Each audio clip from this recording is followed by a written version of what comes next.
Bem-vindo ao Tóxico do Reddit, o canal onde histórias reais de relacionamentos tóxicos ganham voz. Aqui você vai ouvir relatos de pessoas que viveram situações de manipulação, traição e abuso emocional, mas que conseguiram escapar e reconstruir suas vidas. Esta é uma história real, compartilhada anonimamente no Reddit. Os nomes e alguns detalhes foram alterados para proteger a identidade das pessoas envolvidas. Meu nome é Carolina, tenho 34 anos, e esta é a história de como meu noivo fingiu a própria morte em acidente de carro para testar se eu estava com ele por dinheiro, e como essa brincadeira doentia revelou um lado dele que eu nunca imaginei existir. Conheci Henrique em 2019 num cruzeiro pela costa brasileira. Eu trabalhava como enfermeira num hospital particular em Porto Alegre. Henrique era empresário, tinha 2 lojas de eletrônicos, ganhava bem. Aparentava uns 40 anos, bem cuidado, educado, gentil. Passamos o cruzeiro inteiro conversando, rindo, conhecendo portos juntos. No último dia, ele me pediu o número. Começamos a nos falar todos os dias. Ele morava em São Paulo, eu em Porto Alegre. Relacionamento à distância nos primeiros meses. Visitávamos um ao outro nos finais de semana. Ele voava para Porto Alegre ou eu ia para São Paulo. Era emocionante, romântico, diferente de qualquer relacionamento que eu já tinha tido. Em março de 2020, com a pandemia começando, Henrique sugeriu que eu me mudasse para São Paulo. Estava com medo de ficarmos tanto tempo sem nos ver. Eu tinha economias, podia procurar emprego em São Paulo depois. Aceitei. Mudei para o apartamento dele em Moema. 2 quartos, bem decorado, confortável. Ficamos em quarentena juntos. E foi maravilhoso. Cozinhávamos juntos, assistíamos séries, fazíamos planos para o futuro. Henrique era generoso. Pagava tudo. Restaurantes, viagens, compras. Dizia que gostava de cuidar de mim, que eu merecia ser tratada como princesa. Eu contribuía com as tarefas da casa. Cozinhava, organizava. Mas financeiramente, ele insistia em pagar tudo. Quando oferecia dividir, ele recusava. Guarda seu dinheiro, amor. Eu ganho bem. Deixa eu te mimar. Era atencioso, carinhoso, presente. Perfeito. Em 2021, consegui emprego num hospital em São Paulo. Voltei a trabalhar. Ganhava meu dinheiro. Oferecia pagar coisas. Ele ainda recusava na maioria das vezes, mas às vezes aceitava. Em dezembro de 2021, ele me pediu em casamento. Numa viagem para Gramado. Jantar romântico, anel lindo, pedido emocionante. Disse sim chorando. Marcamos casamento para dezembro de 2022. 1 ano para planejar tudo. Os preparativos foram felizes. Escolhemos local, buffet, decoração. Eu pagava metade de tudo com meu dinheiro. Ele pagava a outra metade. Contribuição igual. Mas em agosto de 2022, 4 meses antes do casamento, as coisas mudaram. Henrique começou a fazer perguntas estranhas. Carol, se eu perdesse tudo, você ainda casaria comigo? Claro. Não estou com você por dinheiro. Mas se eu realmente perdesse tudo, falisse, ficasse pobre? Henrique, eu te amo, não importa o dinheiro. Ele parecia satisfeito, mas as perguntas continuavam. Toda semana. E se eu tivesse um acidente e ficasse inválido, você ficaria comigo? Óbvio. Para melhor ou pior, não é isso que a gente promete. E se eu morresse, o que você faria? Não fala isso, por favor. As perguntas foram ficando mais mórbidas, mais específicas. Começaram a me incomodar. Em setembro, ele disse que ia viajar para uma feira de eletrônicos em Belo Horizonte. 3 dias. Rotina normal dele. Beijou-me na quarta de manhã e saiu. Te amo. Volto sexta à noite. Te amo também. Cuidado na estrada. Quinta-feira, 15 horas, recebi ligação de número desconhecido. Alô?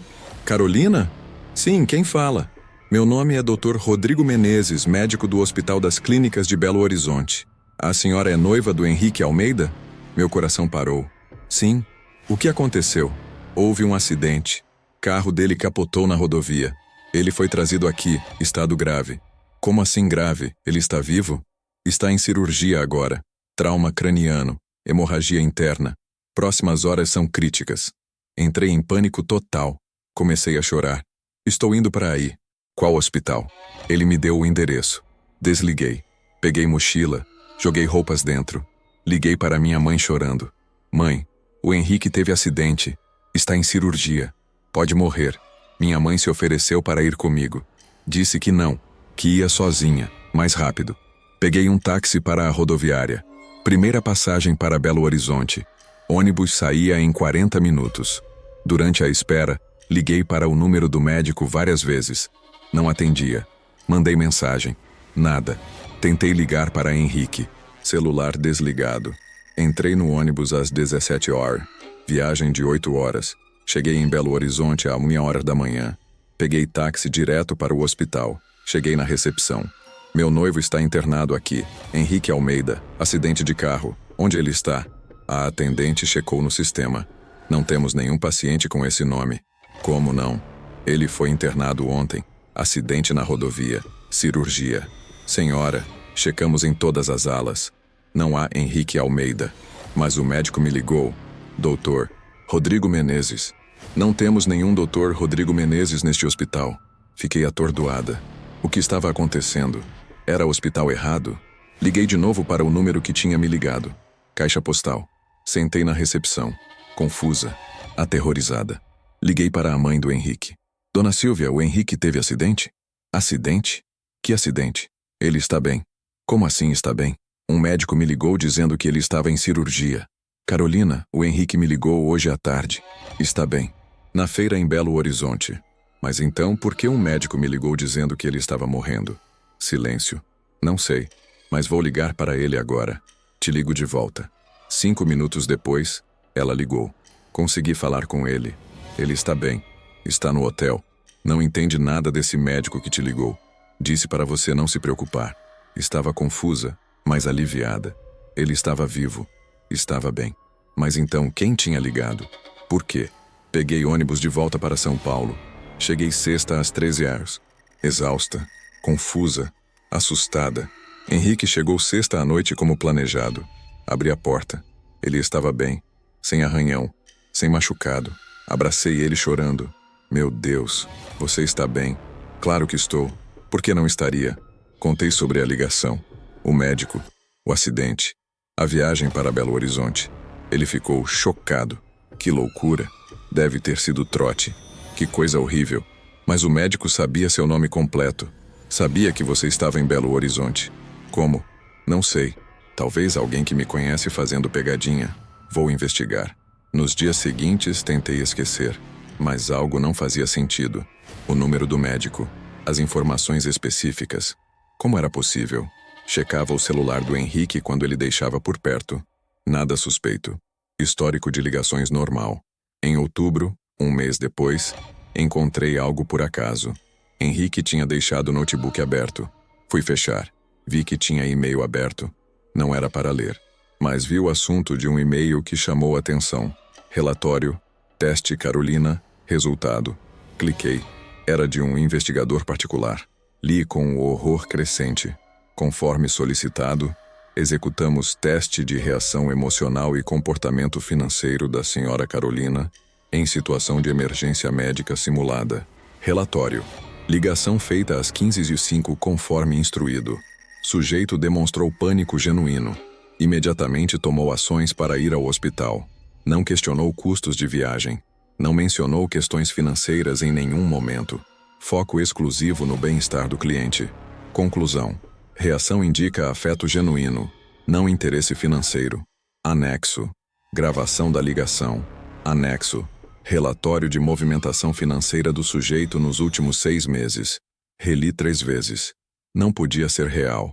Henrique tinha contratado investigador para me testar, para fingir que estava morrendo, para ver como eu reagiria. Abri os anexos. Tinha gravação da ligação. Era aquele médico, mas não era médico. Era o investigador. Tinha relatório financeiro completo sobre mim. Meus extratos bancários dos últimos 6 meses. Como ele conseguiu isso? Continuei lendo e-mails. Tinha mais. Muito mais. Henrique vinha testando eu há meses. Desde que começamos os preparativos do casamento. Em junho, contratou pessoa para se passar por vendedora numa loja cara. Me ofereceu produtos caríssimos. Quis ver se eu compraria sabendo que Henrique pagaria. Eu não comprei. Recusei educadamente. Passei no teste. Em julho, esqueceu carteira propositalmente num restaurante caro. Quis ver se eu pagaria sem reclamar ou se ficaria irritada. Eu paguei sem reclamar. Passei no teste.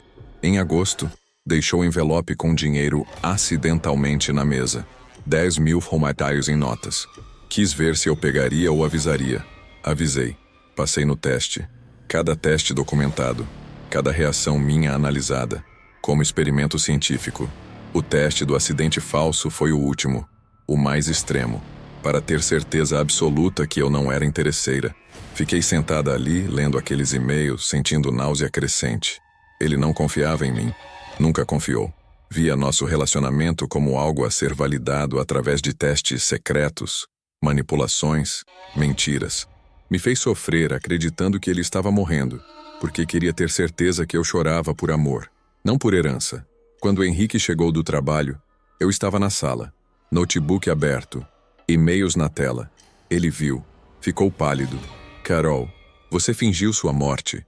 Contratou alguém para me ligar fingindo ser médico. Me fez acreditar que você estava morrendo. Tudo para me testar. Silêncio. Por quê? Por que você faria isso? Porque eu precisava ter certeza. Certeza de quê? De que você me ama de verdade. Não pelo dinheiro. Henrique, eu trabalho. Ganho meu dinheiro. Pago minhas coisas. Por que você acha que estou com você por dinheiro? Porque já aconteceu antes. Minha ex-noiva estava comigo só pelo dinheiro. Descobri antes do casamento, terminei. Jurei que nunca mais seria enganado. Então você decidiu me testar, me manipular, me torturar emocionalmente? Não foi tortura, foi precaução. Você me fez acreditar que estava morrendo. Ele recuou. Eu sei que parece extremo. Parece? É extremo, é doentio, é cruel. Mas você passou em todos os testes. Provou que me ama de verdade. Eu não deveria ter que provar. Relacionamento é confiança. Não deveria precisar de testes. Mas agora eu sei. Tenho certeza. Podemos casar tranquilos. Olhei para ele como se fosse estranho. Por que era? Eu não conhecia esse homem. Não conhecia alguém capaz de fazer isso. Você acha que ainda vamos casar? Por que não? Você passou em todos os testes. Henrique, você me fez passar pela pior noite da minha vida. Acreditei que você estava morrendo. Sofri. Chorei. Peguei ônibus de madrugada para ir ao seu lado. E tudo era mentira. Você estava no hotel descansando enquanto eu estava em pânico. Mas foi para o bem do nosso relacionamento. Não. Foi para o bem da sua paranoia. Você não confia em mim. Nunca confiou. E nunca vai confiar. Porque confiança não se constrói com testes. Se constrói com tempo, respeito, honestidade. Carol, por favor. Eu te amo. Foi só precaução. Você não me ama. Você me testa. São coisas diferentes. Peguei minhas coisas. Fui para o hotel naquela noite. No dia seguinte, aluguei apartamento pequeno. Mudei minhas coisas. Cancelei o casamento. Avisei convidados. Devolvi presentes que já tinham chegado. Henrique tentou me contatar centenas de vezes. Ligações, mensagens, flores, cartas. Tudo dizendo que tinha errado, que não faria mais, que ia confiar. Ignorei. Bloqueei. Fui advogada. Descobri que os acessos aos meus extratos bancários eram ilegais. Henrique tinha contratado um investigador que invadiu meus dados. Crime. Processei. Por danos morais. Por invasão de privacidade. Por acesso ilegal a dados financeiros. Ganhei. Ele foi condenado a pagar 150 mil reais de indenização. O investigador também foi processado e preso. Hoje, 2 anos depois, estou bem. Conheci alguém novo. Alguém que confia em mim sem precisar de testes. Alguém que respeita. Que ama genuinamente. Henrique tentou outros relacionamentos. Ouvi de amigas em comum que ele faz os mesmos testes. Sempre. Com todas. Nenhum relacionamento dura. Nenhuma mulher aceita ser testada assim. Ele está sozinho. Com dinheiro. Com sucesso profissional. Mas, sozinho. Porque nunca aprendeu que amor não se prova com testes. Se constrói com confiança. Se você está lendo isso, preste atenção. Parceiro que cria situações para testar você. Que esquece coisas propositalmente. Que arma cenários elaborados. Que questiona constantemente suas intenções. São sinais de insegurança profunda, de trauma não tratado, de incapacidade de confiar. E você não pode curar isso. Não pode passar em testes suficientes para convencer alguém que não quer ser convencido. Henrique tinha trauma do relacionamento anterior. Legítimo.